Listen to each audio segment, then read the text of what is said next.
This week's Off the Script is brought to you by WrestleRumble.com. Wrestle Rumble for the entirety of WrestleMania season is holding a raffle in which you could win not only one, but two custom-made WWE Championship title belts. One will be one of your own choosing. The other one will be a classic old-school Winged Eagle WWF Championship title. The rules are simple. Go to WrestleRumble.com. One entry will cost you $10. Drawing ends on March 31st, and Wrestle Rumble will be using random.org to determine the winner. Once again, you guys have up until March 31st at 4:45 p.m., and the drawing will take place at 5 p.m. that very same day. Once again, that's WrestleRumble.com, and hopefully, one of you listening to Off the Script this month will be a two-time World Heavyweight Champion. Man, I gotta be honest with you. It doesn't feel like WrestleMania season. In fact, it hasn't felt like WrestleMania season since Daniel Bryan won the WWE World Heavyweight Championship at WrestleMania 30 in New Orleans. Or even when The Undertaker lost his undefeated streak at WrestleMania 30. It hasn't felt like WrestleMania season in many, many years. And looking back on it, it hasn't even been that long. I look at WrestleMania season as a culmination of WWE storylines. It starts at the Royal Rumble. We all get excited about the Royal Rumble. We all have this inner child in us. You have it. I have it. Everybody has it. This inner child. There's something in your life or something that you find, within your life that you find so interesting and great and exciting that it brings out this inner child in you. For us wrestling fans, that inner child is the Royal Rumble and WrestleMania season. We are supposed to be excited about the Royal Rumble and what it represents and what it's going to lead us to on the road to WrestleMania. Now, granted, WWE hasn't really made the Royal Rumble feel all that important. They've thrown away winners left and right, rendering them meaningless. That's another story for a different day. But the Royal Rumble itself, the event, the card, the match, is my inner child. I also use the Royal Rumble as a way to kind of signify that change is looming. Nicer weather. In January, February, we got the cold of winter. The coldest of the winter season. As soon as March comes around, we got the nicer weather on the horizon. We may have some 30, 40-degree days sprinkled in there, but you'll see 160, 65, 70-degree days. And you just feel the warmth and the feel to put away your jacket. I also use it as a way to kind of signify that the days are going to be longer. Sunlight's going to be out a little bit more. MLB season's about to be started. But I want to use these months to get excited about WrestleMania, and I can't. Because the truth of the matter is, WrestleMania doesn't really mean anything anymore. Now, it may be a product of us getting older. I can't really speak for the younger fan. But to me, it doesn't signify excitement anymore. I now see in my older years what WrestleMania really is. It's a money-making machine that WWE uses, and it's marketed as something that it's not. It's the biggest event of the year. Great. It's the one event in WWE's calendar year that makes them the most money. WrestleMania's become so big that Vince McMahon has the name and the brand and the show bid on every single year for its services. So if you're wondering why WWE's going back to Florida for WrestleMania, which I don't mind because it's warmer weather, and normally April, March, it's still kind of chilly. But if you want to know why WrestleMania's back in Florida again, it's because Florida, or Tampa in this instance, bid the most money. They outbid other cities like Philadelphia and Minnesota, Los Angeles, or Atlanta. I'm not taking away what the overall business aspect of WrestleMania is. Fine. But it doesn't feel like WrestleMania. And there are clear as day aspects as to why this is. Number one, there's too much WWE product during the week. WWE has failed to build up credible stars. Their mid-card is suffering. Their women's division is lacking. Their tag team division is pretty much useless. WWE has not created characters that we are invested in. Booking decisions such as 50-50 booking or keeping people away from television on a weekly, monthly basis. You know, having someone go into the new year with losing streaks and, coming off as not feeling important. The 3-hour Raws are so damaging that I don't think people realize how damaging it really is. They don't have a roster to sustain 3 hours of television on Monday night. SmackDown Live has been surprising so far this year, with the majority of their shows this WrestleMania season actually being thumbs-up shows. And they also have characters that I am more emotionally invested in, whereas Monday Night Raw has none. The 3-hour Raws are killing WrestleMania. What is also killing WrestleMania, on top of everything that I just mentioned, is the fact that WWE has too many pay-per-views during the calendar year. You don't need a WWE Fastlane. You don't need a Saudi show 3 weeks after a WrestleMania. These aspects kill the overall vibe of WrestleMania, and it actually stalls the creative process. Where WWE should be building throughout the entire year storylines that we are invested in, that culminate at WrestleMania, end and conclude at WrestleMania, where the Monday Night Raw after WrestleMania is a fresh start. It's almost as if it's opening day for MLB. That is what it should be. You build throughout the entire year. You get people invested in whomever you want the characters or the people to be invested in, rather, that year. You culminate it all at WrestleMania. But WWE doesn't do that. They have this mentality where they book on a week-to-week, month-to-month basis by putting priority on something that really shouldn't be all that important, and they leave out WrestleMania. Or if they want to start building towards WrestleMania, they do it in the last 3 to 4 weeks before the actual show. That's not how it used to be.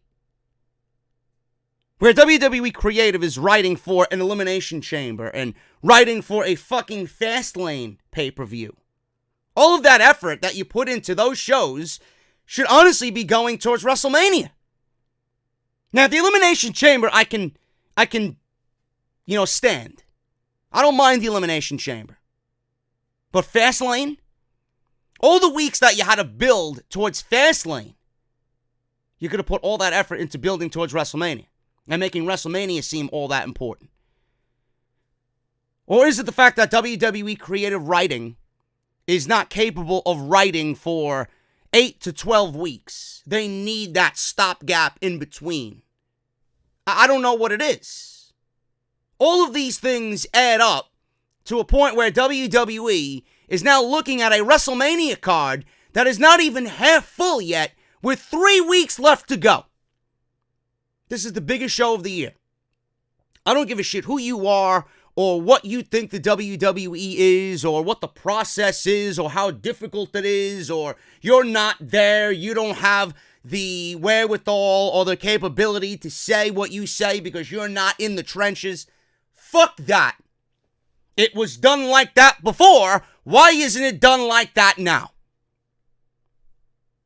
WrestleMania is not that important anymore. It's nothing but hype, and it's a spotlight as an event itself. It's not the platform that was used to create moments or create new stars. It's nothing but, hi, WrestleMania is coming to such and such city this year. How much money can we suck out of you to have this mediocre event take place for 8 hours in some football stadium?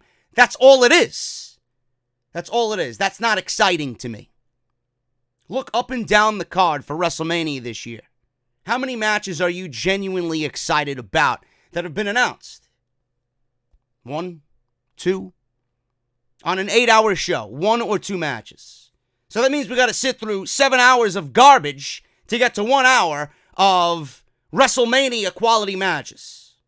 Becky Lynch, Ronda Rousey, and Charlotte. This has been building since November. I've been invested. I'm looking forward to seeing what all 3 women do in a triple threat capacity. Randy Orton and AJ Styles, the first time that this is taking place at a major pay-per-view under a WWE banner.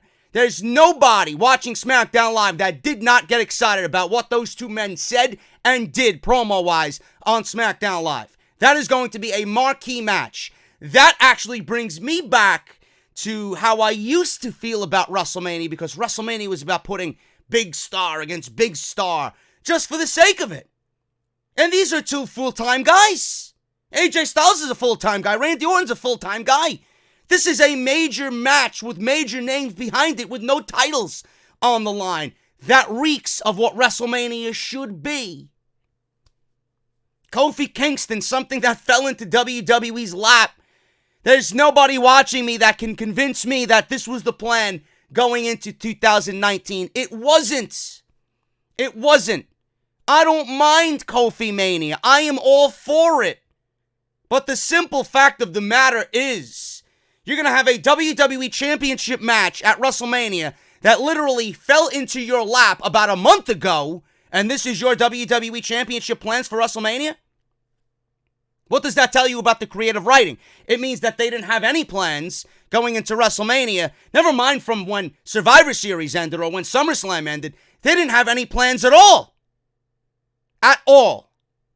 They didn't know where they wanted to be last year, and they still don't know where they want to be this year. 3 weeks away from WrestleMania.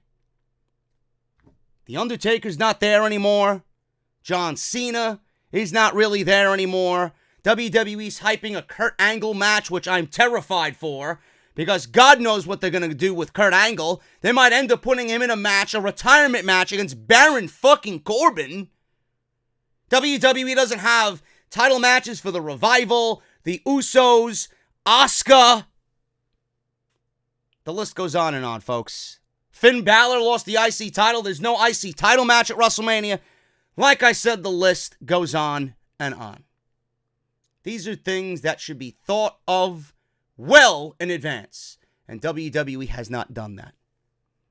Why do people give WrestleMania a pass or a bye? Why do people make excuses about WrestleMania because it's WrestleMania? Why? When you look at the overall grand picture of WrestleMania, it's not even the biggest thing that happens during the weekend. The event is not even the biggest thing that happens during the weekend anymore. That's been replaced. People actually look forward more to meeting people from all around the world, making new connections and new friends, going to all the other various wrestling events that piggyback off of WrestleMania, meet and greets, shows, live shows, sit-downs and talks with legends and everything else that's going on around WrestleMania. People are more excited for all of that than they are for the actual WrestleMania event. When is it going to be the year where we're actually talking about WrestleMania being the most exciting thing during the weekend and forget everything else? WWE can't do that because they're too busy making money off of the WrestleMania brand. WWE can't do that because they haven't built up their mid-card or given us a reason to tune into the shows to care about what's going on at WrestleMania. WWE can't do that because their build is with 3 weeks left to go and they don't even have 50% of the fucking card fleshed out. WrestleMania is not WrestleMania anymore, folks. It's not. I actually look forward more to Money in the Bank, Royal Rumble, The Chamber. I look forward to Survivor Series more every year than I do WrestleMania. WrestleMania is a shell of its former self. And there's too many determining factors as to why that is. And I don't see WWE fixing them at all. You could give me a Taker. You could give me a fucking Demon King, Finn Balor. You could give me Brock Lesnar dropping the Universal Championship to Seth Rollins, who won the Royal Rumble. You could give me Becky Lynch winning the Raw Women's Championship after chasing this thing since November. Great. But what about everything else? You're giving us what's important. Why don't you show that same level of importance to everything else on the show? If it's happening at WrestleMania, it should be important. And this aspect of getting everybody on the WrestleMania card, do you know how that cheapens the WrestleMania card? Do you know how that cheapens the WrestleMania card as a whole? I don't think people realize that. You know, to you, it might be something exciting because you have a Sunday afternoon filled with 7.5 hours of professional wrestling, something that you might enjoy. I love professional wrestling more than anybody else, but that doesn't mean I want to sit there for 7 fucking hours and watch a WrestleMania card with 70% of the matches being lackluster and 30% of the matches being something that I'm actually looking forward to. I don't like that. This is WrestleMania. Not everybody deserves to be on WrestleMania. That's not the way it should be. That is a piss poor way to book your WrestleMania card. You're pretty much giving everybody a free buy. Someone who's rode the coattails of doing nothing all year. Yeah, we'll put you on WrestleMania. We'll get you in that battle royal. Fine. Or we'll make a multi-man match with 8 men and put the United States Championship on the line. Another title that doesn't have any plans right now. On top of all the other titles that don't have matches. This aspect of getting everybody on the fucking shows is ridiculous. It's ridiculous. 8-man ladder matches, battle royals, fatal 4-ways, multi-man mania. It's what it is every year. If you have not done anything of importance all year, you do not deserve to be on WrestleMania. Or if you're not in anything important right now per storyline, you don't deserve to be on WrestleMania. I don't give a shit who you are or how big your name is. The roster is too vast to include everybody. Once you start including everybody, then it cheapens the overall feel and moment that is WrestleMania. Or if you put everybody in a fucking title match, what are you saying? That anybody can vie for this title. There's a lack of importance for these titles. There's a lack of importance for these feuds. Where you start adding and adding and adding and adding. It's bullshit. It's absolute bullshit. WrestleMania is WWE's biggest show of the year. And they don't even have set plans for WrestleMania. With 50% of the card uncertain. WWE has experienced a lot of changes in the last couple of months, which is usually when the company finalizes plans for WrestleMania backstage. 2019 has been a pretty unpredictable year so far, and WWE is still trying to put things together for WrestleMania 35. It's been reported this week that as of Raw, this past week, WWE is still finalizing their WrestleMania card with all the unexpected events such as Roman Reigns' return, Kofi Kingston's push, and the recent NXT call-ups WWE is still trying to work things out for. Only a few people on the top of the card know what they will be doing at WrestleMania. It's also been reported that Dean Ambrose's exit could also mean that he won't have a match at WrestleMania in a very high-profile position. Then again, if he decides to stick around, then that could obviously change up the card as well in the coming weeks. This is why his booking at the end of this week's show left things seemingly open. So far, the only top matches on the Mania card are booked, including Kurt Angle's retirement match, which it's anybody's guess who he's going to be in the ring with. And you got Lesnar versus Seth Rollins for the Universal Championship, Randy Orton versus AJ Styles, and Becky Lynch, Ronda Rousey, and Charlotte Flair for the Raw Women's Championship. Other than that, I don't know what else is on the card, and your guess is as good as mine.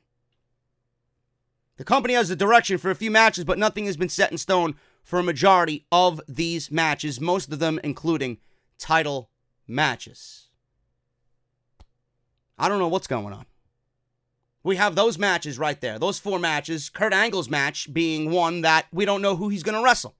Could be anybody. It could be John Cena, could be Baron Corbin, could be The Undertaker. It's been rumored to be The Undertaker as well.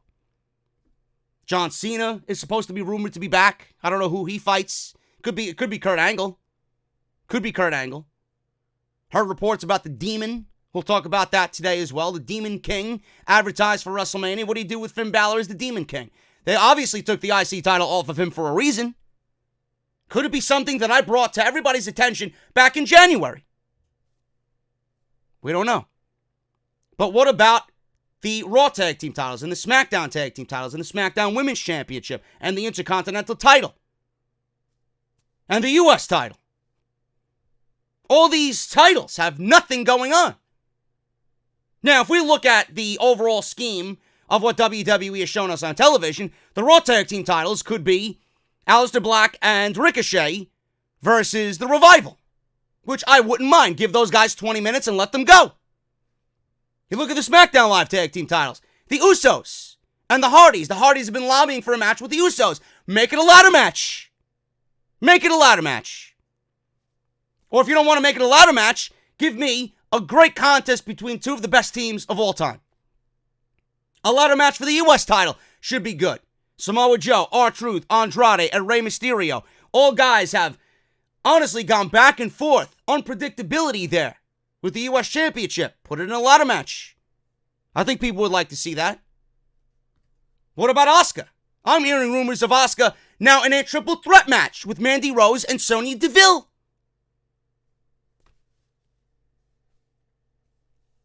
It's not that difficult. Bobby Lashley, I'd keep him off the fucking card. I don't even know why they gave him the IC title, but Bobby Lashley, put him in the Battle Royal. Complete fucking waste of a roster space. WrestleMania is uncertain. Then you got Finn Balor. Demon King was advertised. What are you going to put him against who? Bobby Lashley? For the IC titles, you're going to win the Intercontinental title back against Bobby Lashley as the Demon? I got my reservations about that too. None of it which makes any sense. John Cena and Kurt Angle. Drew McIntyre and Roman Reigns was probably unofficially announced on Monday Night Raw.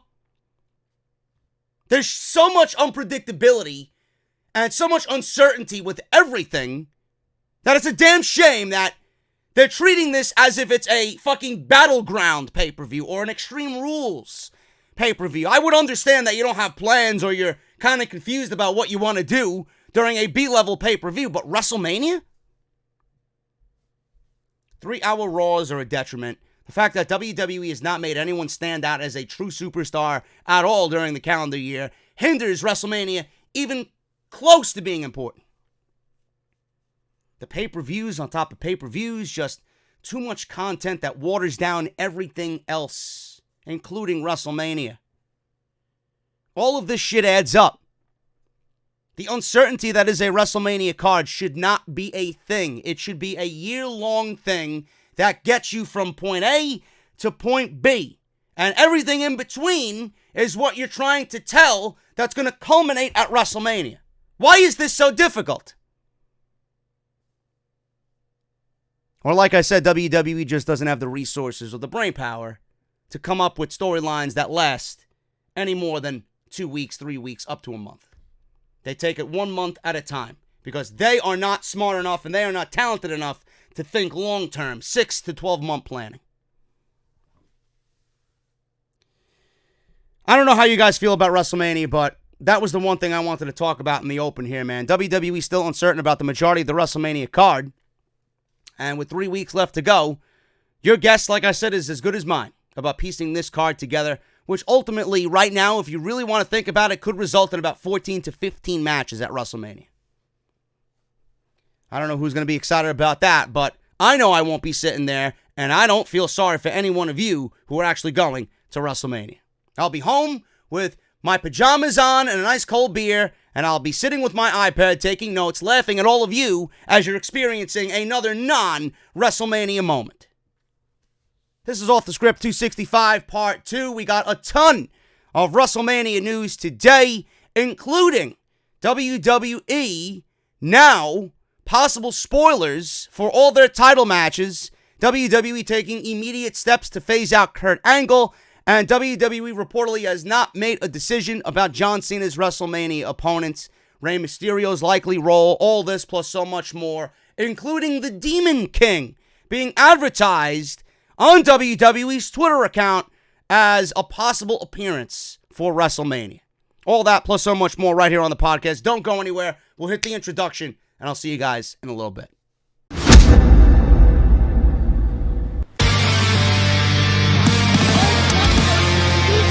Delete! This is mine.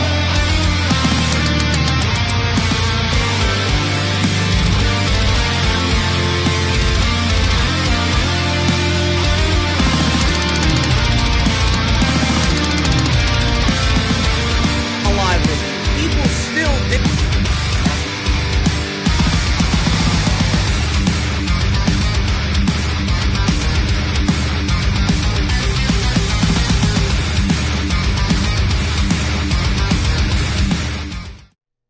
So it was Thursday night. And I'm sitting right here and I'm on my PS4 playing Apex Legends, the new Battle Royale game that everybody's going crazy over. I'm getting pretty good at it too, man. I'm not great, but I'm getting better slowly but surely, man. I'm understanding the game a little bit better, and I'm not a big fan of Battle Royale games, but there's just something about this game that I find incredibly satisfying when I kill somebody and I steal their shit. You know, it's just something that I find very entertaining and enjoyable. So I'm playing Apex Legends, and I open my email, and I'm a big music guy. You guys know that I can't live without my music. Everywhere I go, it's got to be something playing. And I get all my music and ingest all my music from Spotify.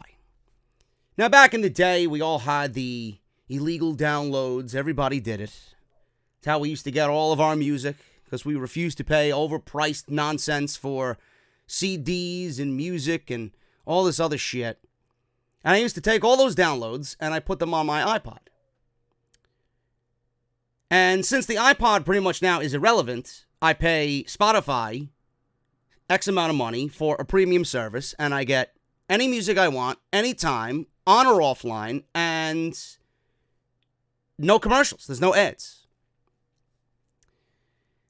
And I'm usually well updated on everything that I have coming my way, whether it's a new release or even concerts coming to my area.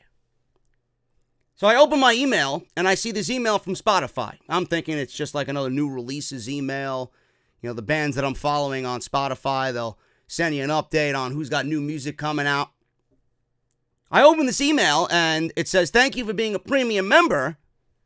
We're now giving all premium members a free subscription to Hulu." I thought this was like a fucking troll. I thought this was some fucking spam bot trying to fill my PC with viruses, trying to entice me, you know? So I open it up, and it's legitimately from Spotify, and I activate this Hulu account, I enter in my information, I set up a new account, and I'm watching fucking Boy Meets World. I'm watching Boy Meets World, episode 1, the pilot, on Thursday night. Can't beat that, man. Now, I put out a tweet, and clearly there are other people, Hulu sucks, stay with Netflix. I got a Netflix account, but I don't even watch it. Like, I watch it, but I only watch it under dire circumstances. So, when nothing is really interesting on TV, I'll turn on Netflix to see what's playing or what's recommended or what's new. And I usually don't find anything. Meanwhile, I'll turn on Hulu, Ghost Adventures, Boy Meets World, Family Matters, Family Guy, and fucking Chopped, and all the Food Network shows that I usually watch.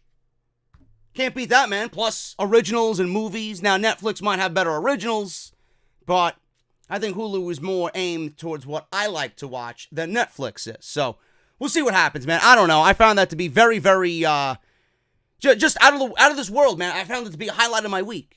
Something for free. I wish WWE Network would do that. Seriously, do something. Give me, like, something to do with WWE Shop. Send us a free hat or a free shirt of our choosing for being the OGs. I've been signed up with the network since the day it was announced, and we have gotten nothing. Nothing but shitty programming and 3 hours of headache on Monday night. This is Off the Script, episode 265, part 2, man. Thank you guys so much for joining me here on the podcast. We have a lot to go over, a lot of Mania shit. Minor, nothing major, but Mania regardless, man. Again, like I mentioned in the open, it doesn't feel like WrestleMania season on TV and in the dirt sheets, on the news and rumor sites. Nothing is just standing out as important. I'm sitting here 3 weeks away from WrestleMania, and I don't have a major story about anything regarding WWE. I'm talking about fucking Eminem on yesterday's show. And I'm talking about the Demon King possibly being at WrestleMania. This is news? This is news. Anyway, we got a lot of WrestleMania news. We're going to go over it in just a little bit. Let me hit my usual shtick here. Follow me on social media, guys. JD from NY206 on both Twitter and Instagram. So make sure you guys follow me on Instagram, man. That's the most important one right now. Twitter, it's always there. If you guys don't have a Twitter account, I don't know what the fuck you're doing. But if you guys have an Instagram account and you realize that, oh shit, I'm not following JD and JD has an Instagram account, please do so, man. I'm trying to get to 10,000 followers on Instagram right before the SummerSlam. I would like to do that. That's probably a pretty lofty goal because I got another 3,500 to go or so. So if we could get that before SummerSlam, man, I would really, really appreciate that. I would like to get it before the summer even starts. Never mind SummerSlam. But if you guys have an Instagram account and you're not following me, please do so. JD from NY206. Same thing on Twitter. If you don't have a Twitter account, make one. It's pretty entertaining stuff. Make sure you guys tweet at me and with me on Raw, SmackDown, NXT, and the pay-per-views each and every week. JD from New York on Twitch. That's where I'll do most of my gaming live. So if you guys are into that type of thing, JD from New York. Hit that subscribe button down below, man, and turn on that bell for all notifications. When you hit the bell, you will be notified of two things. You want all my uploads or just some of my uploads? Make sure you guys click all of my uploads. And patreon.com/JD from NY206 if you guys want to support the podcast on Patreon and show your appreciation. I would greatly appreciate you, man. Patreon.com/JD from NY206. If you missed part one of Off the Script yesterday, we talked about WWE being voted the worst wrestling promotion of 2018. This is not a biased opinion, folks. This is fact. Yeah, we all watch WWE, but I have every fucking right to say what I said yesterday. It was the worst wrestling promotion of 2018. And, believe it or not, they house the most talented roster that they have ever had in the history of this company. Just based on pure athleticism and in-ring style. This is the biggest and most talented roster that they've ever had, and this is the end result. The worst wrestling promotion of the entire year, man. That is embarrassing. And then Eminem rumored to take legal action for a news leak that happened on behalf of Sean Ross Sapp of FightfulWrestling.com. So if you guys want to go check that out, link is in the annotation that you see in the top right corner of the screen, along with everything else you might have missed, man. Fastlane, Devil May Cry, walkthrough, introduction to Cody Rhodes, or Nero. He looks like Cody Rhodes, believe me. Monday Night Raw, Drew McIntyre to be fed to the Roman agenda at WrestleMania. Vince McMahon makes Kofi Kingston's road to WrestleMania virtually impossible, which will culminate in a gauntlet match next week, the second in which Kofi has to compete in. And then NXT, WWE potentially could let us down in crowning a new NXT champion. I will reserve judgment because I trust NXT more than anything else. And the title match that we may never get in NXT that started on Wednesday's show, man. Side note, JD, how could WWE be the worst promotion in the world for 2018 when they have NXT? Easy. NXT isn't WWE.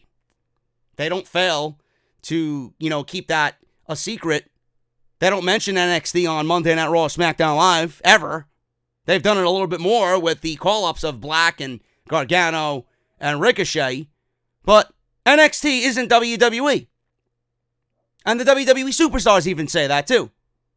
It's just totally a different beast. So I'm not going to sit here and say, well, they have NXT, so I can't really gauge how awful they really are. Yeah, I can. It's Raw and SmackDown collectively giving you the worst wrestling of 2018. It's easy. So make sure you guys go and check all that stuff out if you have not done so already. Bonfire. Bonfire is the exclusive home of JD's Elite, man. Make sure you guys go and get yours today. The third campaign has already started, man. You fucking beasts. Keep getting your shirt, man.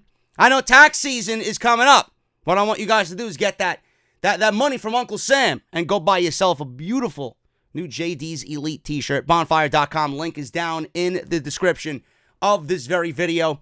I am coming up with ideas for a new shirt, man. I would love a new Negan shirt, even though Negan is not as popular as he once was when he debuted on Season 7 of The Walking Dead, and we're in Season 9 now, but Negan is still a beast, and J.D. Morgan is still fucking awesome. So I would love a new Negan design, and, just something to kind of follow up That original Negan design that I love so much, man. JD's Elite is the most popular shirt that we've ever had. Make sure you guys go and get it. I'd love to meet all of you at the meet and greet while you're wearing this shirt, man. Link is down in the description of this very video, so make sure you guys go and get yours today. Speaking of the meet and greet, Hooters.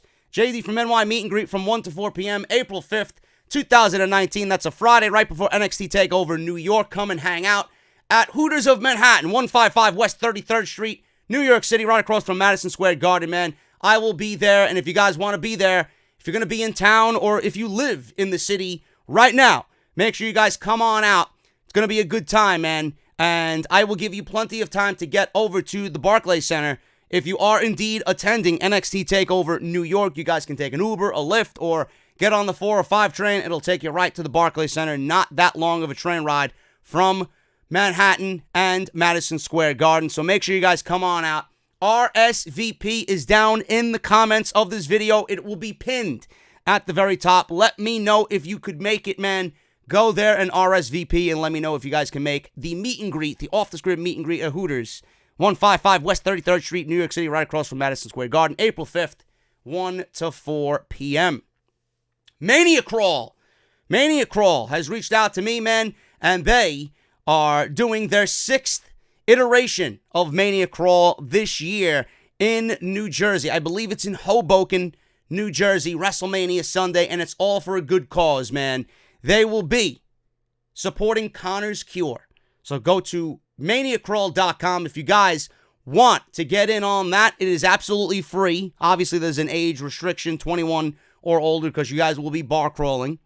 But if you guys want to get your own merchandise as well, they are selling, I believe, a t-shirt, a hat, a wristband, and they got a nice little package on maniacrawl.com. You guys can do that and gain access to the Mania Crawl. Otherwise, it's free to attend. All information that you guys need on this is available at maniacrawl.com, and it's for a great cause, man. Connor's Cure, maniacrawl.com. Harry's. You guys know the deal with Harry's, man. Harry's.com/script. Now, you guys hear me talking about Harry's every single week. You're probably sick of it. But why Harry's? Now, I mentioned yesterday, why does anybody do anything? Why is WWE's WrestleMania build so shitty? Why are they still piecing the card together with only 3 weeks left to go? And why should you shave with Harry's? Well, unlike WWE, I will give you a reason to my why. Join the 10 million who have tried Harry's. They want to give you a free trial shave set by using our link, harrys.com/script. Harry's founders were tired of paying for razors that were overpriced, overdesigned, and they knew a great shave didn't come from gimmicks like vibrating heads and flex balls and handles that look like spaceships. These cheap tactics, these gimmicks that leading brands have used to raise prices for decades. They fixed all that. I wish Monday Night Raw would be fixed, but I don't see that happening. But Harry's, they fixed all this by combining a simple, clean design with quality, durable blades at a fair price. Harry's actually also bought a world-class blade factory in Germany that's been making quality blades for over 95 years. And they've received over 20,000 five-star reviews on Trustpilot and Google alone. Harry's replacement cartridges are just $2, and that's half the price of a Gillette Fusion Pro Shield. All Harry's blades come with a 100% quality guarantee, and if you don't love your shave, let them know, and they will issue you a full refund. The $13 value trial set comes with everything as follows. A razor handle, choice of color is yours. Orange, evergreen, or the navy blue. I got all three because why the hell not? 5-blade razor with a lubricating strip and a trimmer blade. Rich lathering shave gel and a travel blade cover if you guys are a man on the go or if you just like it to look good in your bathroom, man. Travel blade cover included. Listeners of my show can redeem their trial set by using harrys.com/script. Make sure you go to harrys.com/script to receive your offer and let them know that I sent you to help support the show. Thank you guys so very much, man. We got a ton of WrestleMania news. Without any further ado, let's get into episode 265, part number 2 of Off the Script. I guess we'll start off with this one, man. Leading off with probably the biggest thing that's happening at WrestleMania. Ronda Rousey, Becky Lynch, and Charlotte Flair. WWE's goal with Ronda Rousey recently and her shoot-style promos. Where's WWE's direction going with all of this? WWE needs as many eyeballs on the product that they can get. Now, clearly, it's WrestleMania season. They have slightly more eyes on the product now than they did in January, but it's WrestleMania. All of that now may be peaking at WWE's high or limit ceiling, and then after WrestleMania, right down in a downward spiral. Always happens every year. And then we get into this WrestleMania lull that WWE doesn't recover from until January the following year. Now, they are pulling out a ton of tricks, and Ronda Rousey shooting on the pro wrestling business seems to be something that they're going with. Dave Meltzer noted on Wrestling Observer Radio that one of the WWE's goals with Ronda Rousey's scathing promo on the business was to ignite a fire in pro wrestling fans. And that it did. Every one of you clowns got worked. The only thing I had an issue with was that they were throwing around the word fake. I'm not even a pro wrestler. I find that to be highly disrespectful. I hate when fucking regular people do it. And here you got Ronda Rousey doing it. Nothing about pro wrestling is fake. It's predetermined. The only thing that's fake about it is the fact that the winners and losers are determined before they actually go out to the ring. That's it. There's nothing about it that's fake. Other than that, I mean, the simplicities of these individuals that we see on television are playing characters. Some are themselves amped up, but some of them are also playing characters. They're playing an alter ego, and they're under a different alias. Now, I don't like that word being thrown around, fake. And this seemingly ignited the fire that Meltzer was talking about in the pro wrestling landscape. You have people coming out, legends, saying that they didn't like that same thing that I just mentioned, that she was throwing around the word fake. But overall, with this, it brought more eyes to Ronda Rousey. It gave Ronda Rousey a new direction that she absolutely sorely needed, because I think everybody was getting sick of babyface Ronda Rousey. They were doing nothing with her. She was as generic could be. And going into WrestleMania anyway, she's going to be the overwhelming heel in all of this. On Charlotte Flair's level type of heel. There was no way that she was going in there being Ronda Rousey, the babyface, so you might as well just embrace everything now before we get to WrestleMania. But this gave Ronda Rousey also a new direction on her character. It brought out a more real Ronda Rousey, a more legit Ronda Rousey, a Ronda Rousey that I feel we got in the UFC before she got her ass kicked, and now we're seeing that in WWE.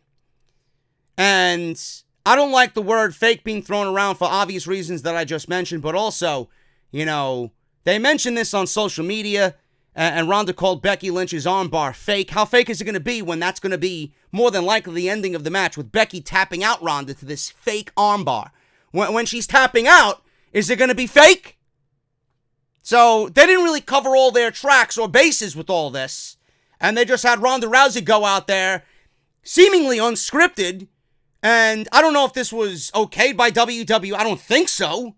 Who the fuck knows? I mean, they're going around on WWE Monday Night Raw telling everybody how, Triple H is the man. This is not the game. This is Paul.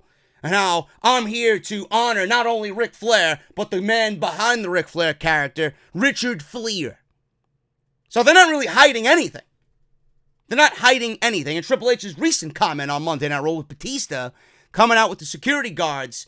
Oh, you're just going to stand behind your security guards of independent goons, or whatever the fuck he stated? Independent nobodies? Or independent wrestling's just irrelevant, or whatever the fuck he said. I don't remember what he said, but along those lines. Stating that Batista's security guards weren't really security, that they were nothing but independent talent dressed up in security. They got to be careful. They got to be careful. Us smart fans know that type of shit.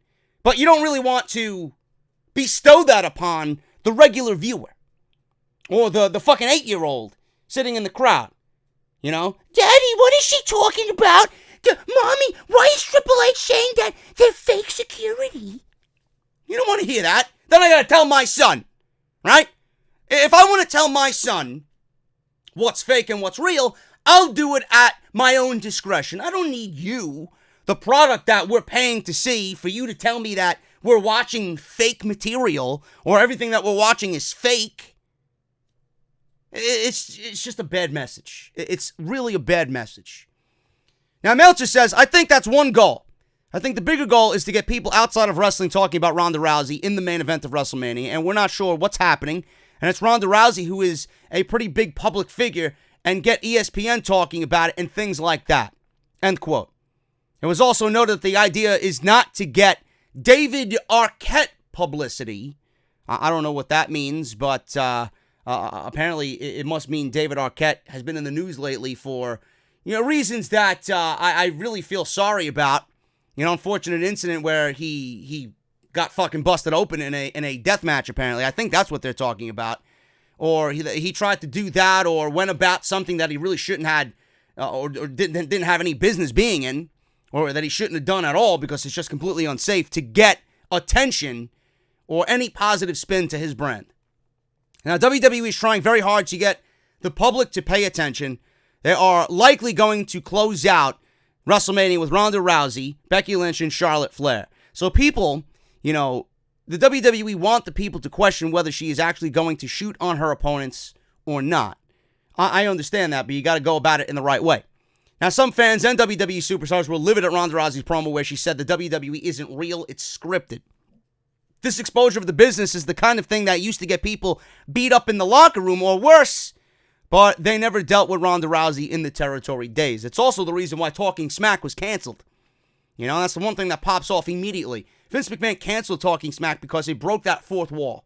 He didn't want, that type of aura out there. He didn't want that type of feeling about the WWE out there, but he's okay with Ronda Rousey doing it for WrestleMania. If it's okay here, it should have been okay there. I don't get WWE's decision-making sometimes. Now, Dave Meltzer was asked how much of Ronda Rousey's YouTube tirade was approved by WWE. He had a very simple response that this is all according to the plan, which is actually a rehash for a new generation. Everything she's doing is part of the plan. I've explained the psychology of the plan before.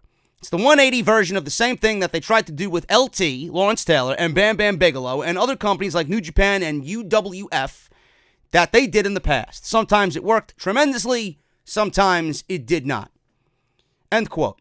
Now, Brad Shepard went on and reported how happy WWE is with the way Ronda Rousey's heel turn has gone so far. Therefore, the added attention of her YouTube video probably only excited them further. And WWE are quick to judge and quick to complain, but when they see the numbers start coming in, then they'll be like, all right, we got something here, let's go with it. We're happy with it. But the initial unhappiness is what I don't get. Clearly, everything was approved beforehand. Everything that Ronda and Becky did on social media was approved beforehand. Now, they're not going to change the WrestleMania plans, but you also don't want to hear the fucking wrath of Vince McMahon, I'm sure. So I'm sure everything that was said on social media was approved. This was all approved. And I just don't really approve of the WWE. I'm not sure if they knew about the fake and the scripted shit being thrown around. Maybe it's just WWE kind of just going outside their bubble and wanting to get as much publicity and attention that they can get while angering some people in the process. Meanwhile, it's going to excite people more and get more eyes on WrestleMania. So the angering of some people and the upset nature that some people have about this is all worth it, because a few people being upset is nothing compared to the larger scheme here in getting more eyes on WrestleMania and the WrestleMania main event. So either way, it worked. I just personally don't feel like the fake shit should be said in any context at all around anybody in the business. I fucking hate it. As a fan, I hate it. I hate it when people who don't know the environment of pro wrestling who use the word fake. I remember I was at my favorite bar, and I don't remember who I was with, but I remember being at my favorite bar in New York City, the Dead Poet. Well, one of my favorite bars. The Peculiar Pub is also a favorite spot of mine in the Village, portion of Manhattan off Bleecker Street. I'm sitting there, and I'm wearing my Daniel Bryan. It was during WrestleMania 30. I'm wearing my Daniel Bryan custom-made pro wrestling t-shirt, Yeselmania t-shirt. It's got Daniel Bryan doing the yes movement, or the yes pose on the front of the shirt. I'm sitting there and I'm having a beer, and this fucking condescending fucking prep prick comes up to me. He's wearing like this sweater vest, and he's there with a bunch of his guys, and he was looking for a table, so, there was no tables there, so he stood in front of my table, and they were all gathering around. It's a small bar, and I'm sitting down with whoever I'm with, and he looks over at my shirt, and he sees, obviously he knows who Daniel Bryan is, I guess, otherwise he wouldn't have made mention of it. Or maybe he misread the shirt and seen WrestleMania instead of Yeselmania. So, to the common fucking clown, I'm sure you know what WrestleMania is. So he looks at my shirt and he says, so you like pro wrestling? Isn't it all fake? So at this point, I wanted to get up and just smash my Guinness glass over this guy's head. And so I'm like, no, it's not fake. It's predetermined. Please don't talk about anything that you are not familiar with. And I said it in exactly that tone. And he started laughing and he started smiling and he knew that he upset me. But it's people like that fucking irk the shit out of me. It's not fake. All right? Why don't you go ask anybody that's broken a limb? Why don't you go ask Tommaso Ciampa, the recent of the fucking injuries, how fucking fake it is? Bullshit, man. Fucking hate that garbage. Anyway, moving on. Charlotte Flair. Speaking of Ronda Rousey, Charlotte Flair understands why Ronda Rousey put Becky Lynch in the WrestleMania main event. She went on social media and she's hyping up her portion of the match by some social media interaction. Now, Charlotte Flair had her WWE Fastlane match against Becky Lynch, seemingly won until Ronda Rousey came in and pretty much secured her spot, making it a triple threat match. Now, Becky Lynch had a little offense in this match, kept falling short. Ronda came in, hit Lynch to cause a DQ and set up the WrestleMania triple threat match. That much we know. All Charlotte Flair could do was sit back and just contemplate what the fuck just happened. Charlotte replied to Ronda Rousey's Fastlane actions by saying, "That's okay. I wouldn't want to face me one-on-one either." It's interesting how Ronda Rousey and Charlotte Flair already faced each other in a singles match before at the Survivor Series. It's probably a safe bet that Ronda Rousey will explain her actions sometime in the next 3 weeks. So let's hope that she doesn't go around throwing the word fake anymore. But that's what Charlotte Flair had to say on that. And I mentioned this on both Raw and SmackDown. We don't need to see an overabundance of Becky, Charlotte, and Ronda. I'm glad we didn't see anything on SmackDown Live. It was perfect. It's perfect. They did it on Raw, and that was it. But we need to see a little bit less of them. The match is made. The stage is set. And I think everything that we need to do now needs to lead up to a contract signing, UFC-style contract signing. Like a Conor McGregor type fucking scenario on Monday Night Raw. Obviously, in that worked shoot promo style, that's going to get people buzzing on social media. This is what they need to do. And if they don't do this, I'm going to be highly disappointed. But what they need to do now is continue to build awareness through social media. They've done everything that they could on television. We don't need Charlotte Flair coming out, explaining herself again and again and again, saying the same shit over and over and over again. Becky Lynch hobbling around on fucking one knee. 1 week she's with the crutch, then she's at a house show not selling the injury. Then she's showing up on Monday Night Raw with a knee injury, with no crutch. Enough of the fun and games. Enough of the bullshit. Let's get right back to the seriousness of this, and that's all we need to do from here on out. Now, Ronda Rousey, apparently, it was reported on Friday that Ronda Rousey was fined an undisclosed amount for her actions on Monday Night Raw. Obviously, playing into the storyline, I'm sure Ronda Rousey will talk about this on Monday Night Raw, but WWE is adding more to the overall story here by these little knickknacks, the suspensions and the fines and the fucking crutch and the knee injury and all the social media garbage. So WWE needs to just scale it back a little bit. Nothing more really needs to be done. The stage is set. Don't overdo it. Again, I got to express this. Don't overdo it. Becky Lynch, she was on social media. Becky Lynch says that she will chase Ronda Rousey out of the WWE. After her Fastlane victory, Becky Lynch spoke to WWE in an exclusive about how she felt about the match with Charlotte Flair. It didn't seem to matter to her how she won because she's getting the opportunity back that she deserved in the first place. Yes, you got your opportunity back that you won at the Royal Rumble, which seemingly made the Royal Rumble irrelevant and unimportant. I don't like that aspect of it, and that adds to my overall feeling of WWE doing too much while neglecting everything else that they did. Everything that they do from here on out, every decision that they make usually has some type of fucking effect on everything else that happened. And the Royal Rumble seemingly was in WWE's path here in building this storyline. I hate that. Now, Rollins, the men's Royal Rumble is still intact. He won the Royal Rumble. He's in the championship match of his choosing at WrestleMania. If he wins it, he wins it. If he loses, he loses. But he won the Royal Rumble to gain that opportunity and didn't have to go through fucking circles to keep it, lose it, and then gain it back, or some weird fucking bizarre scenario. But this, Becky Lynch had it won, had it taken away from her, suspended, and then she was reinstated and then suspended again. Then she had to fight for it again. It's too much. It's too much. Lynch said that these actions from Rousey are just like the playbook that she used in the past. Rousey couldn't get the gold at the Olympics, so she left. Then things were going fine for her in UFC while it was easy. The man recounted Rousey's time in UFC and how she self-destructed when competition came around, like Amanda Nunes, I believe. And didn't Amanda Nunes fight Ronda Rousey? She destroyed her. I believe so. I'm not the biggest UFC guy, but I know I watched that match with my buddy Sean. Self-destructed in UFC when competition got, tough, while suggesting the same is going to happen in the WWE. The man said that she intends on running Ronda Rousey out of the WWE after WrestleMania as she takes what is hers, the Raw Women's title. She also told a little story about Charlotte Flair being handed everything in her life. Lynch would much rather have a singles match, but at least she gets her WrestleMania moment. So there you go. So I love it. They're building through social media, and I think that's what needs to be done. And if she wants to come out and say that on Monday Night Raw and reiterate that fact, I would be okay with that. I don't think that Becky Lynch has gone and crossed that bridge yet, but I would like to see that, But to a minimum, a few things here and there on Monday Night Raw. You don't need to feature them on both shows. Social media presence, the UFC stock contract signing. That's all we need left to do in the 3 weeks that we have. Speaking of social media, apparently WWE dropped a big social media rule this past week. Now, WWE likes to present a TV PG appearance on social media to coincide with their family-friendly programming. However, WWE superstars have seemingly been getting a little loose with their words recently. Ronda Rousey released a scathing promo on WWE, obviously we all know it, saying that it was scripted and fake, but in the process, she also dropped the F-bomb several times. Fuck! I'm not talking about fake, fuck! Which she's been known to do on her private, or not private, but public YouTube channel, her video vlog or blog, whatever the fuck it's called.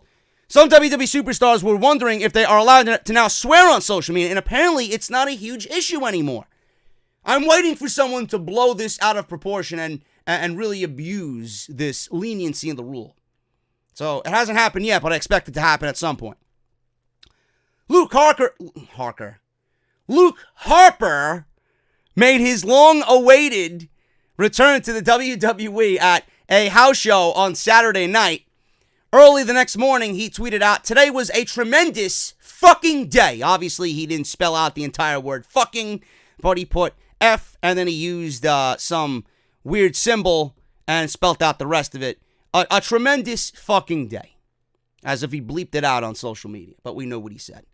This is pretty shocking for some fans, but they might need to get used to it, because if more superstars are able to say what they want on social media and express themselves, this might include some foul language every now and then. Great! I use fucking foul language every fucking day, and I'm fucking happy about it.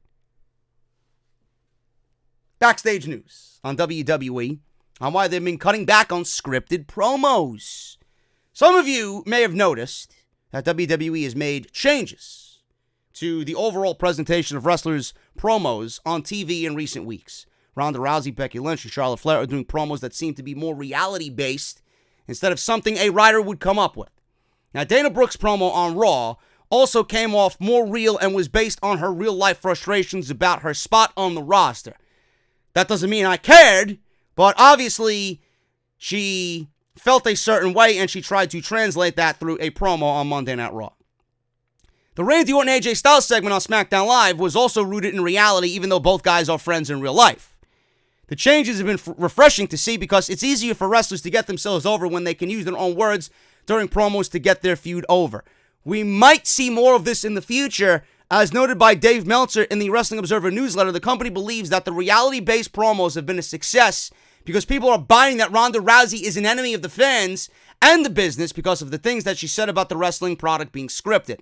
In reality, Rousey loves the wrestling business, and her goal is to get Charlotte Flair and Becky Lynch over as bigger stars before she takes a break from the WWE.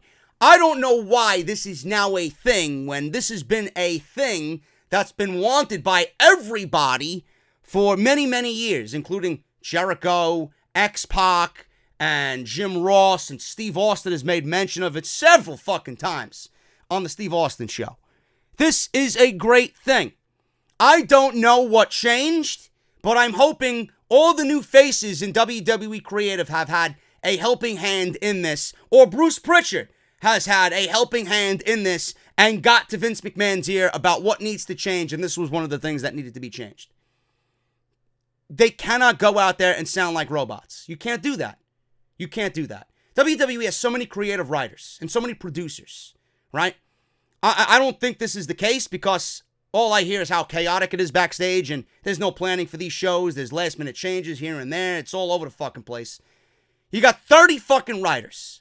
God knows who they are. Some major names, some small names, some Hollywood writers, everybody mixed into one big bag.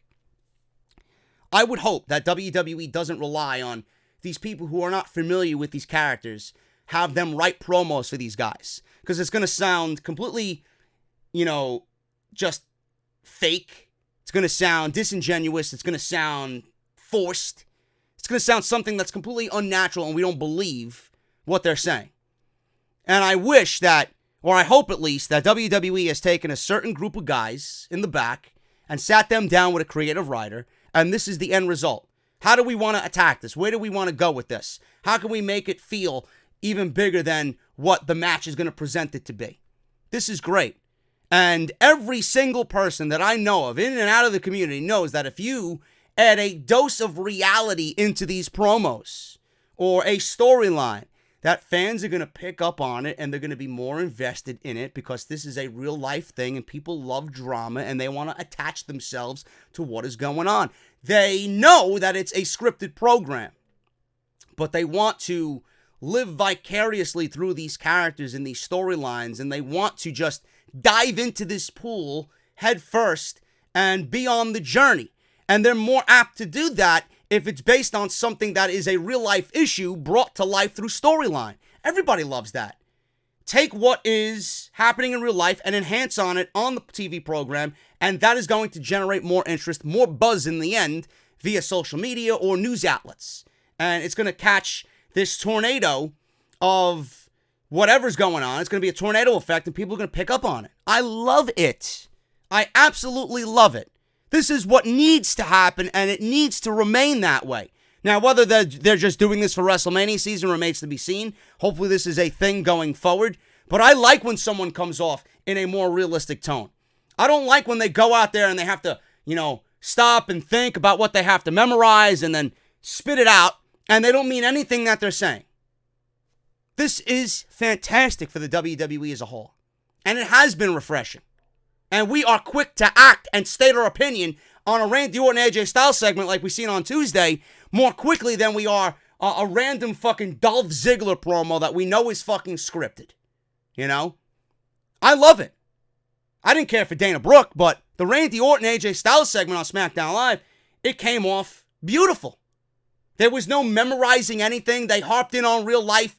And if you harp in on something in real life and you're in that moment and in the spotlight talking to Randy Orton, you're going to feel it a lot more.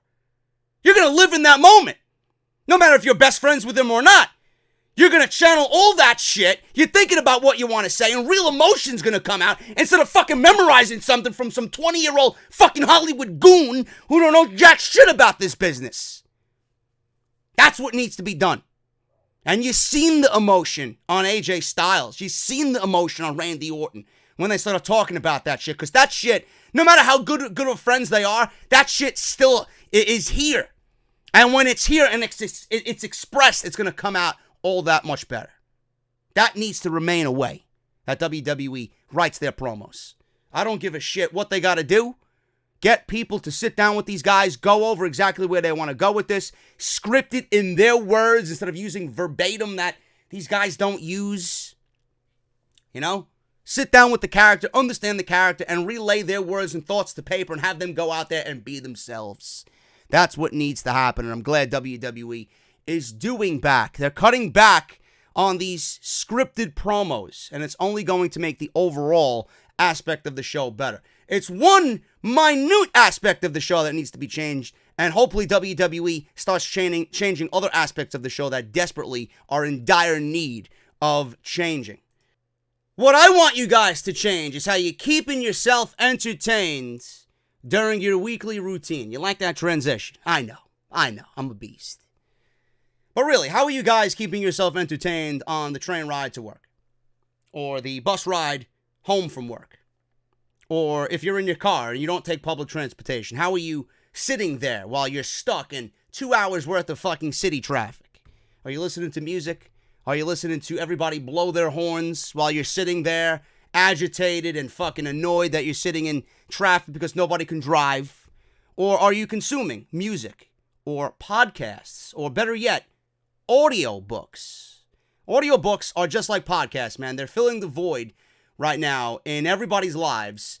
Just waiting around in traffic, getting to work, going home from work, or just around the house, whether you're doing laundry or errands, doing the dishes, cleaning the house, vacuuming, making the bed, whatever the case may be, man. Audiobooks right now are just like podcasts, and like I said, they're filling the void for everybody while you do basically anything. And what I want to give you guys is a subscription for Audible for absolutely nothing. Nothing, man. Free. Just for listening to the show. What you guys got to do is the following. Download the app, Audible. It's on iPhone or your Android devices. Then you're going to go to audibletrial.com/offthescript. You're going to go through the sign-up process, and you're going to be gifted with 30 days free of Audible service for free. Better yet, they're going to give you 30 days free and one free audiobook of your choice.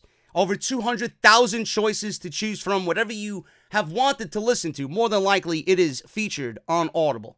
And the best part is, man, if you feel like Audible's not for you and you want to cancel and you just want to support the show, you guys can cancel at any time within the 30 days and you will not be billed at all, and you get to keep your audiobook for free. Again, man, that's audibletrial.com/offthescript. Utilize it. It's a great way to support the show for doing nothing more than just listening to me today, right here on Saturday's episode of Off the Script. Thank you guys so very much for all your support on all of my sponsors as we get right back into the news, man. News on Kurt Angle and his WrestleMania match. WWE right now is taking immediate steps to phase out Kurt Angle off of WWE television. So where is this all leading? Several rumors now have surfaced about what Kurt Angle is going to be doing at WrestleMania. Now, the Olympic gold medalist, I love Kurt Angle, man. He's one of the greatest that has ever done it. But I can't stand when he stands there and he says, I've done it all, and I won championships, and I won the Olympics with a broken freaking neck. Yeah, okay.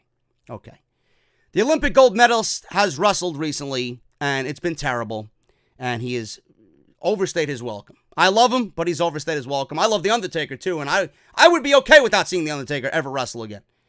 But as it's been reported by Brad Shepard, his days in the ring are numbered.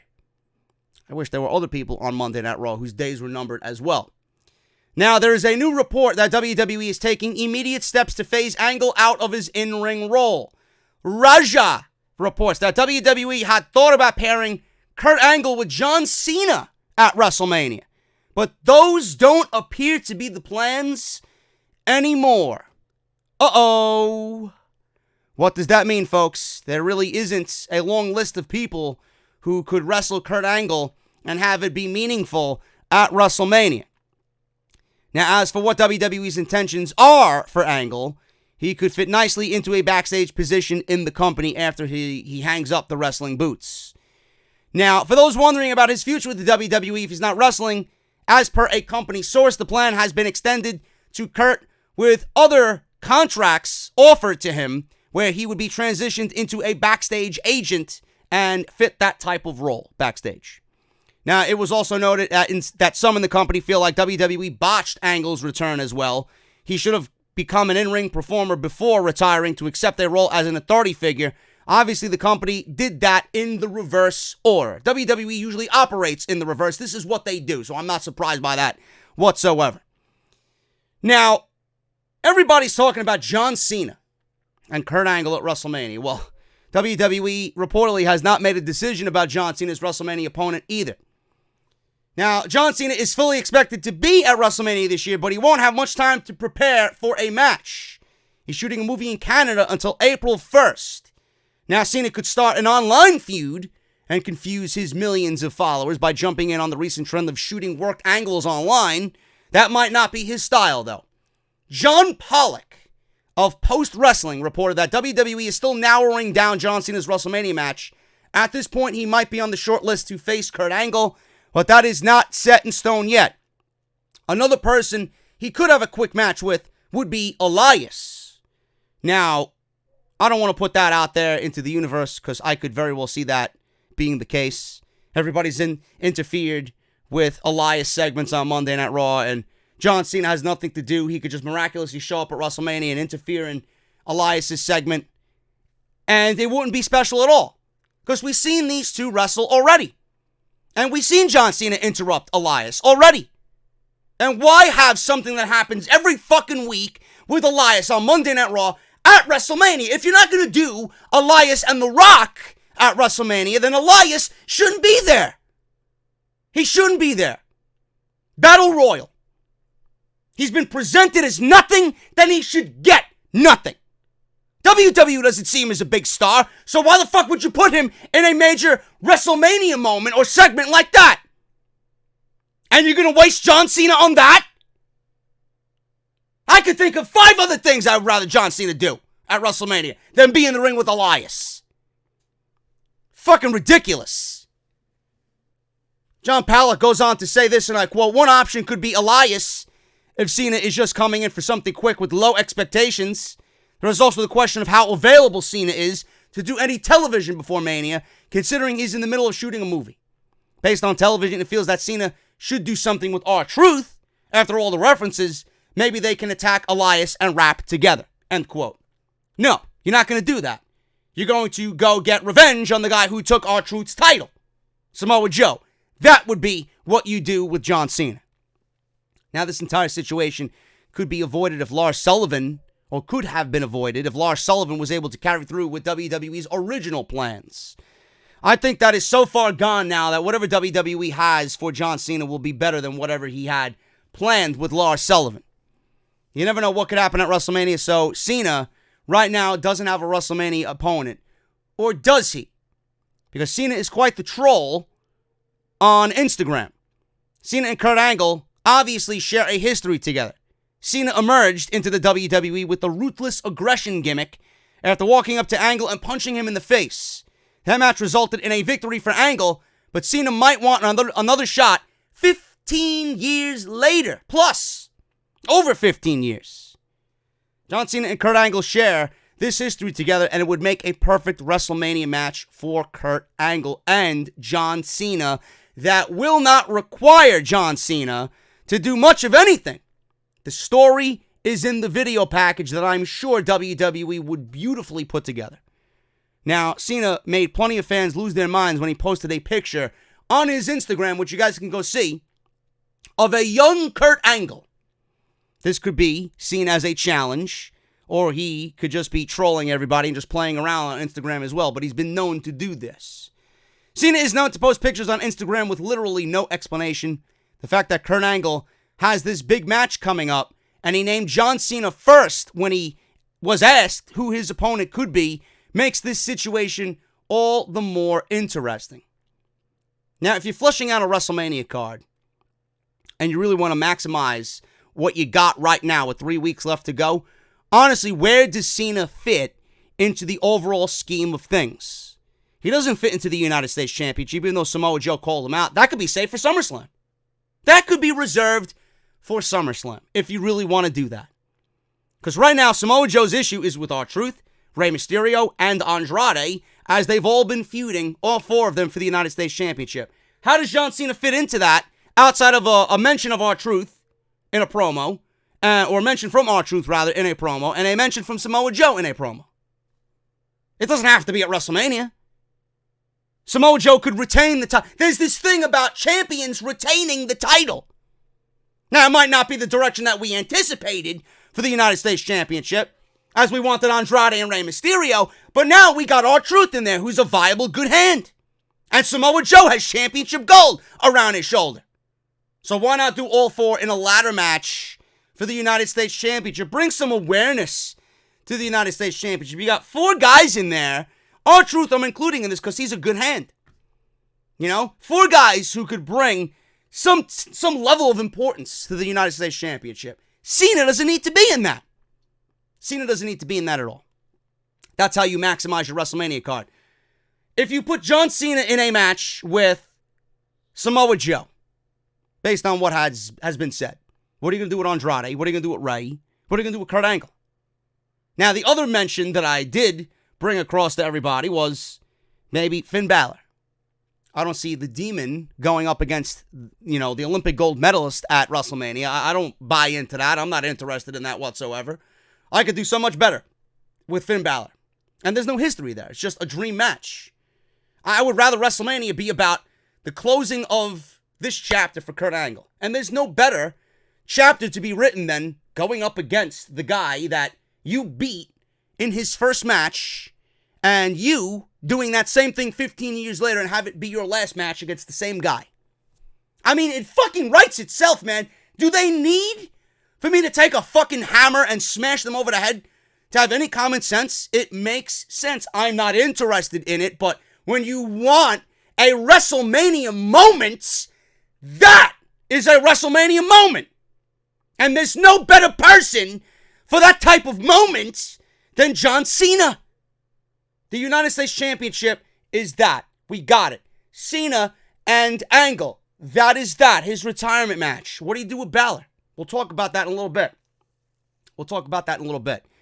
Now, there are rumors that Baron Corbin could be an opponent for Mr. Kurt Angle. Now, WWE is getting the wheels of motion for Kurt Angle.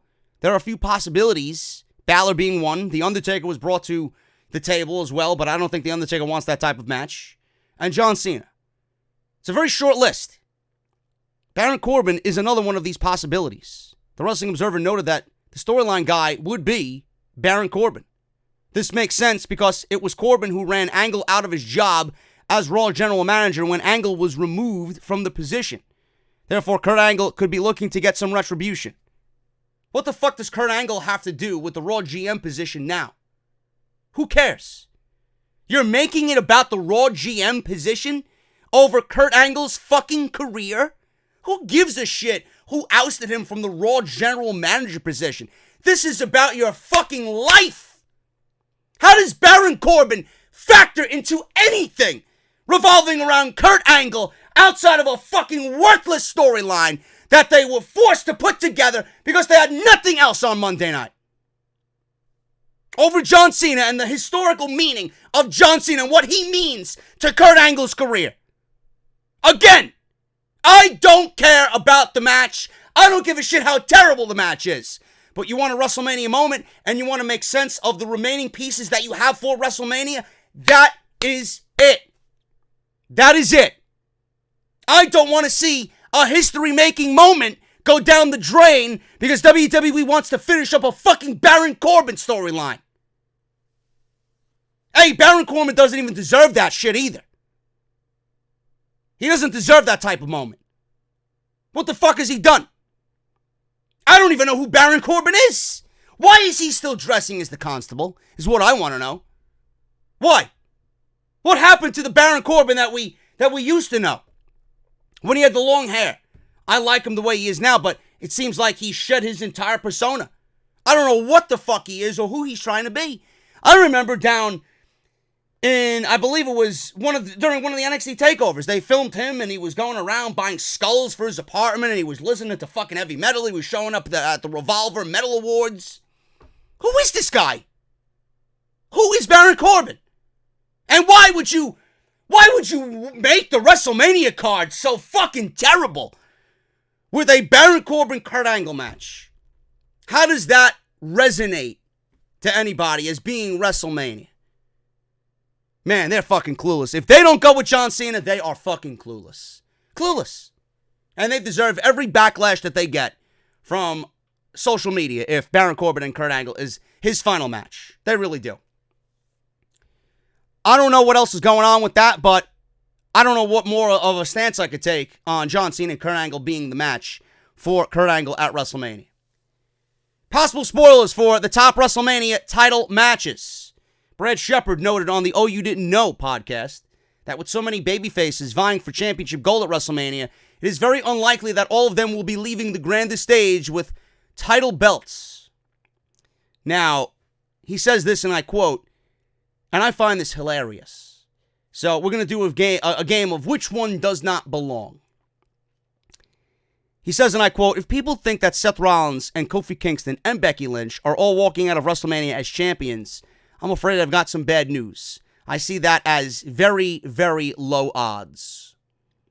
John Fisher of the same Oh You Didn't Know podcast says that he sees 2 of the 3 winning titles at WrestleMania, which are good odds, but it won't likely be a clean sweep for babyfaces at WrestleMania 35. So now let's do a situation of elimination. Becky Lynch is winning the Raw Women's Championship, no question. There's no story, there's nowhere for this story to go outside of Becky Lynch winning the title. So that is my 100%, I'm putting all my money on Becky Lynch. Now, it could go either way. Seth Rollins clearly should be the one to take the title from Brock Lesnar and win the Universal Championship, as that title needs to be on Monday Night Raw, and Lesnar's reign forever needs to be over. I could see that happening as well. Or I could see Seth Rollins not winning the championship at WrestleMania because WWE wants Brock Lesnar to go into the next Saudi show as the champion, and maybe they do the championship change there. I don't know. But either way you look at it, it's definitely an up-in-the-air situation. But the more likely of the situations, and I don't mean this in any disrespectful way, the more likely of the situations is that Becky Lynch and Seth Rollins are going to win their championships and Kofi Kingston will not. I just do not see Kofi Kingston winning the WWE Championship. I just don't see them putting the title on Kofi Kingston. I don't. For more reasons than one. You know, the whole thing here is the story. How is he getting there? What does he got to do to get there? How's he going to fight through? Is he going to come close? You know, these are all variables in this whole storyline arc for Kofi Kingston. If he gets the match with Daniel Bryan, I'm sure it'll be great. I'm sure he'll come within a cunt's hair of winning the fucking world championship, but I don't think he's going to win it.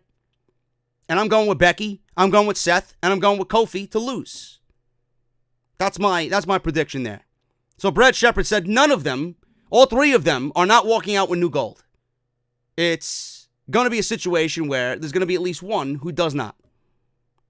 And I'm going with Seth and Becky to win their matches and Kofi to lose his. That's just the way I see it. So those are possible spoilers for the top WrestleMania title matches right now at MetLife Stadium. Rey Mysterio's likely role at WrestleMania. Now, this has been an ongoing thing for the last couple of weeks, which I'm enjoying. And anytime Rey and Andrade Cien Almas is in the ring, it's always going to be a good time. Dave Meltzer noted on Wrestling Observer Radio this week that Mysterio pinning Joe could mean that a U.S. title match is on the way at WrestleMania. However, knowing Vince McMahon's booking, they are likely to go another way. I am not interested in seeing a one-on-one match with Samoa Joe and Rey Mysterio. That means Andrade Cien Almas is getting left out. And why the fuck would you leave Almas out? So, I don't like that at all. But Dave Meltzer says that they could go another way, which likely they will. Rey Mysterio and Andrade were rumored to be mixing it up at WrestleMania, and that will likely still happen. They very well could be in a multi-man match for the United States Championship along with R-Truth and Samoa Joe. Now, we will have to wait and see if they add anyone else to this U.S. title picture or if WWE wants to add a stipulation to this match like I proposed. A ladder match between the 4 is fine. I think that's the way to go. You can't do a one-on-one match and leave out everybody else to put them in the Battle Royal. They are embroiled in a program now, so keep the program going up until WrestleMania and come up with a way to feature all of them that makes sense for the title. Why would you even contemplate leaving 2 guys out just to make a singles match when ultimately the 4 could put on a much better match than the 2?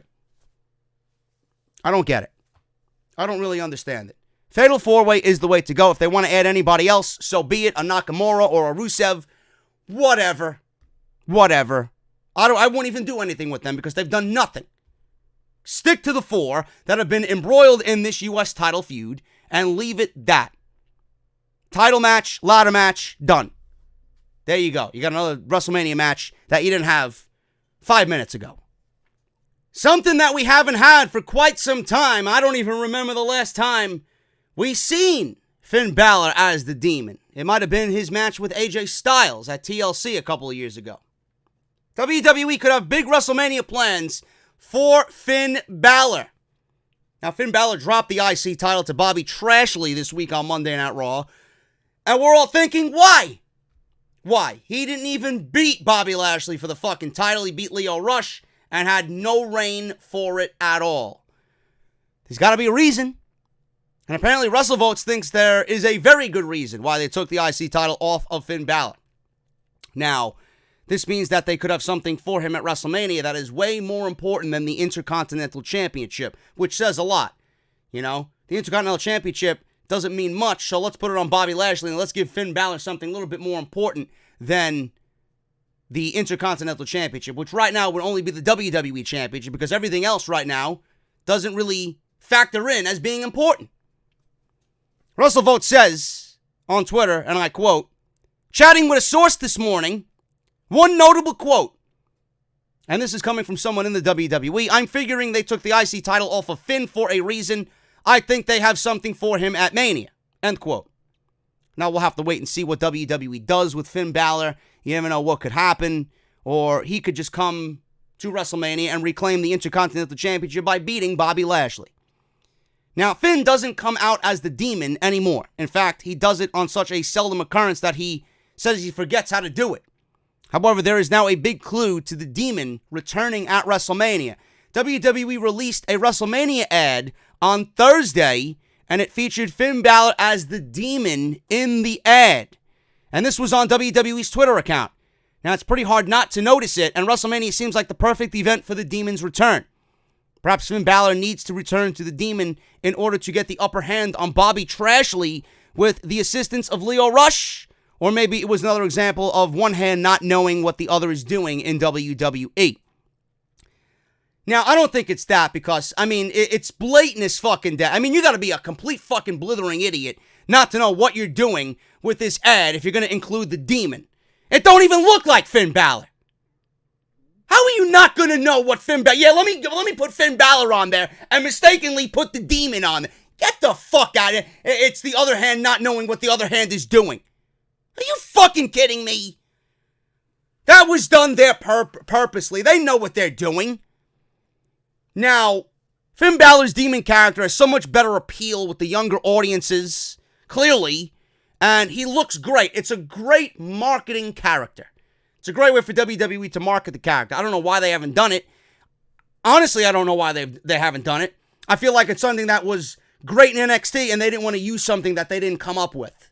One of these fucking weird, bizarre, childish reasons why they don't use the Demon. Could have used the Demon on more than one fucking occasion on the main roster. But this could be the big WrestleMania plan that WWE has for Finn Balor. Now, I have an issue with WWE bringing back the Demon for Bobby Trashley, and I don't want that at all. I think that's fucking terrible. Hey, Bobby Lashley, Finn Balor the man could beat Bobby Lashley. He doesn't need to channel his inner demon. Okay, if he didn't need the Demon for Brock Lesnar, he's not going to need the Demon for Bobby Lashley. That doesn't make any fucking sense. Doesn't make any sense whatsoever.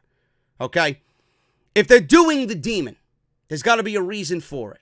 Now, one of the things that is normally in the WWE every single year is the secrecy and the private nature that is the Undertaker and what he's doing. For some reason, they still feel like the Undertaker is a major important part of WrestleMania. The streak was over at WrestleMania 30. Ever since then, whatever the Undertaker does has been normalized. It's not important anymore. The streak is over. So it doesn't matter if the Undertaker has a match or not. It should be announced beforehand instead of in the last fucking week or two. Now, knowing WWE, they'll probably do the Demon against Bobby Lashley because Bobby Lashley doesn't have a fucking opponent outside of Finn Balor going into WrestleMania. But if they want to do the Demon and they want to put Bobby Lashley against somebody else at WrestleMania, maybe Bobby Lashley versus Braun Strowman for the Intercontinental Championship, because Braun Strowman has nothing to fucking do at WrestleMania himself. Finn Balor versus The Undertaker at WrestleMania could be a thing. Now, I don't know what WWE stance is on The Undertaker. I know Vince McMahon is pissed that The Undertaker is doing StarCast, a Double or Nothing sponsored event. And maybe the WWE has somehow brokered a deal for The Undertaker to be at WrestleMania and got him to do this match with Finn Balor. I know from people that I've spoken to that have pretty decent ties to someone in the WWE that The Undertaker apparently has already signed off on who he would like at WrestleMania. And Finn Balor was one of those names.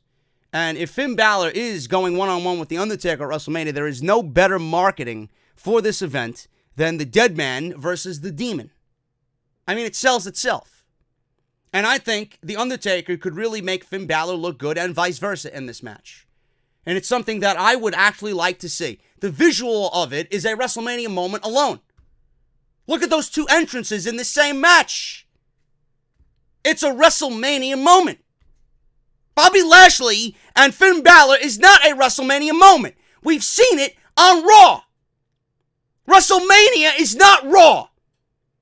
If you want something special, you go out there and make it special.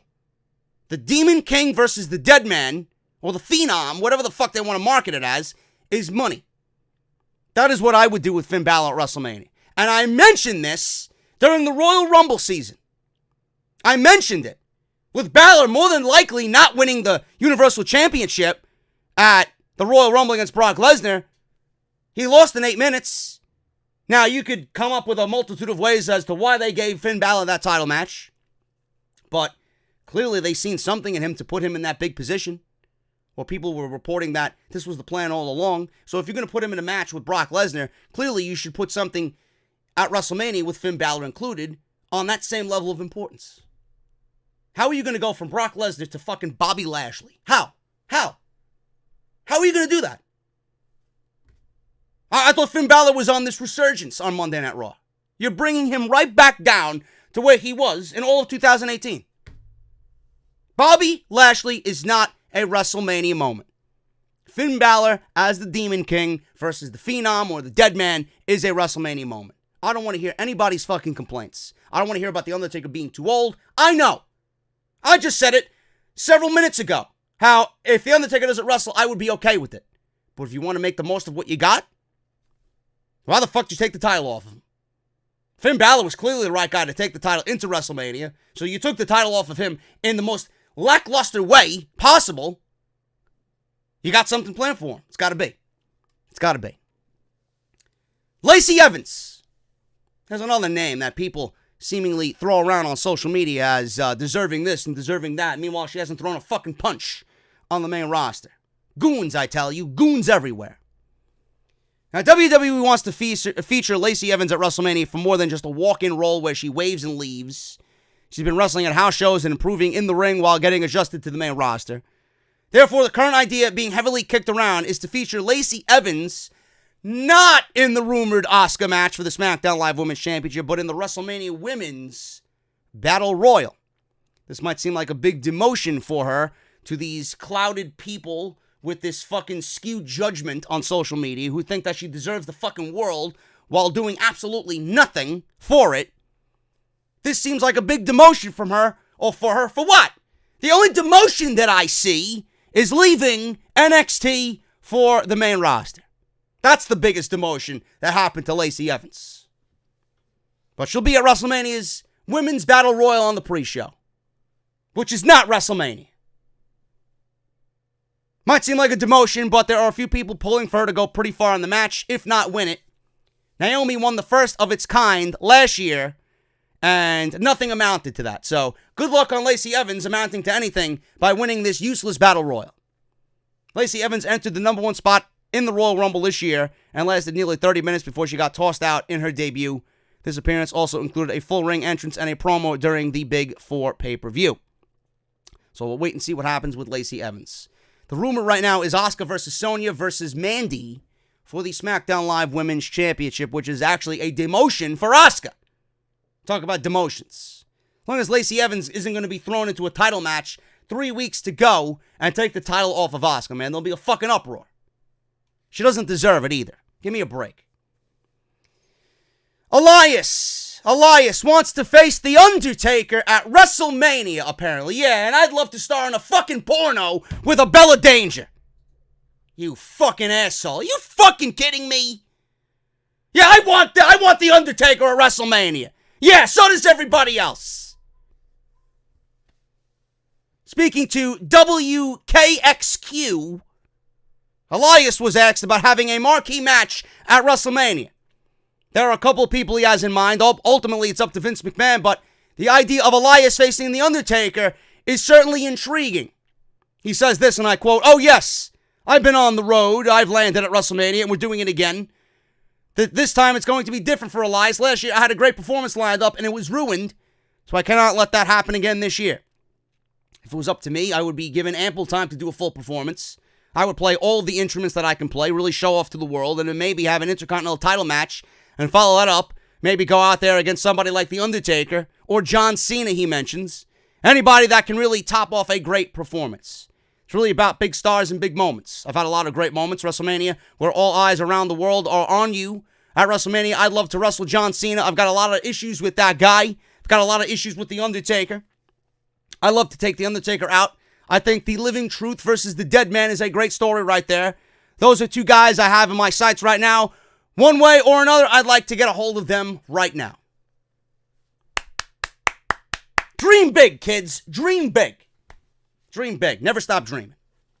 Might not end up coming to fruition, but never stop dreaming. Always keep pushing for what you want. Ridiculous. Who the fuck wants to see Elias versus The Undertaker besides Elias? Zero. I got a better chance of a Bella Danger shaking her fucking ass in a red thong during live on Off the Script than Elias has than facing The Undertaker. Moving on. WWE nixed plans for an Elias IC title run. I wonder why. Did it have to do with him turning babyface and then right back into being heel? WrestleVotes recently held a Q&A where he was asked, or they were asked, I don't know who the fuck is running the account, about an unexpected plan that WWE had for a title. This is when it was mentioned that one unexpected direction that WWE planned, but reconsidered, was an IC title run for Elias. The title run for Elias would have likely been as a babyface because he just recently turned heel once again at the Royal Rumble. Of course, the Phoenix crowd didn't register that Elias turned heel when talking smack about the Diamondbacks, so WWE scripted Elias to go after Jeff Jarrett with a guitar the next night on Raw to seal the deal. I'm glad you wasted television time for that. Now, we can only imagine how an IC title run would have turned out for Elias. Right now, the title is on Bobby Lashley, but Elias could always challenge the champion for the Intercontinental Championship, whoever that might be, whenever that time comes. Hopefully, the company will do something with Elias in 2019 because he was absolutely wasted in 2018 and is nothing more than a fucking novelty comedy act on the main roster that WWE seemingly has dwindled away into nothing. So there you go. And the heel turn did nothing for him. I prefer him as a heel, but the only reason why he turned babyface was because Roman Reigns wasn't there. And they turned Braun Strowman heel because Roman Reigns wasn't there. Roman Reigns, fucking things up left and right.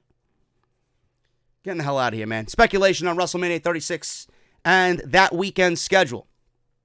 WrestleMania 36 will be taking place in Tampa at Raymond James Stadium. Next year's WrestleMania week will certainly see a change because SmackDown will be on that Friday, right as the WrestleMania weekend kicks off. This could present a problem with WWE scheduling in the weeks full of activities. But the Wrestling Observer newsletter offered a very likely solution for this, and they say, and I quote, to me, it feels like it's simple as SmackDown would be on April 3rd, NXT would be on April 4th, and Raw would be on April 6th. The only decision would be to do the Hall of Fame on a Thursday or a Tuesday, and I'd strongly lean towards Thursday. So Thursday, you got the Hall of Fame. Friday, you got SmackDown. Saturday, you got NXT. Sunday, you got WrestleMania. Monday, Raw. 5 days. 4 days filled with WWE programming. Just like usual. It's just the schedule is twisted around. Now, the one thing I need to figure out is how I'm going to adjust my off-the-script schedule, because Friday usually sees the podcast, start the weekend. Do I wait till Saturday and just do Saturday and Sunday and wait for SmackDown to be Friday? I don't know. I don't know what to do. So off the script, instead of doing 3 on Friday, Saturday, Sunday, I might just do Friday SmackDown, Saturday, Sunday off the script. So I don't know what's going to happen there, man. That weekend's going to be pretty crazy. That weekend is going to be pretty fucking crazy for content. So, or October, it's going to present the problem. That's when I need to come up with a solution for my scheduling here on the channel and what I do it off the script. But regardless, we got some weeks, months before that, and I'm sure I'll figure something out that works for everybody, man. But that is the scheduling right now for WrestleMania 36 weekend in Tampa, Florida. I am getting the hell out of here, man. Thank you guys so very much for all your support. Please hit that thumbs up. If you didn't hit that thumbs up, man, I swear to God, I'm going to find you and I'm going to fucking not order you a Guinness, okay? Hit that thumbs up, man. It helps out the channel and it helps out the video to be recommended even more so, man. You got to keep up on that. Thank you guys so very much for all that. And if you guys want to go check out everything else that you might have missed, man, bonfire.com for your shirts, JD's Elite down in the description below at the very top. Go get yours today and show up at the meet and greet. I don't want to see one of you guys wearing anything else but this. Harrys.com/script for your free trial. Make sure you guys take advantage of that. Audibletrial.com/offthescript. Make sure you guys take advantage of that. Social media. Follow me on social media. JD from NY206 on both Twitter and Instagram. Hit that subscribe button down below. Turn on that bell for all notifications. Patreon.com/JD from NY206. Also, if you guys missed part 1 of Off the Script, WWE voted Worst Wrestling Promotion of 2018, Eminem, to take legal action of WWE News Leak. If you missed the rest of everything else, man, Fastlane, Devil May Cry, Part 1 and 2. Drew McIntyre on Raw to be fed to the Roman agenda. We got SmackDown Live, Kofi and his impossible WrestleMania season. And NXT, man, WWE setting up the title match that we will never see for the NXT Championship in NXT. Also, ManiaCrawl.com. Make sure you guys go and check that out if you want to be a part of that. And Hooters, man, the meet and greet, 1 to 4 p.m., April 5th, RSVP down below, 155 West 33rd Street, New York City, across from Madison Square Garden. I'm getting out of here, guys. Thank you so very much for all your support, and I will see you. I don't know what I'm doing on Sunday. Unfortunately, I will be doing my taxes with my family on Sunday, which is going to give me a mild stroke. So I might not be here on Sunday, but if anything, I have a part 3 ready to go with news and rumors. I might just do it on late Sunday night, or I'll just save it for early Monday morning. Either way, you'll get a part 3. I'm not sure when. Again, follow me on social media for all your information on the channel, man. Thank you guys so very much, and I'll see you right back here on part 3 of this weekend's Off the Script. I'll talk to you guys later.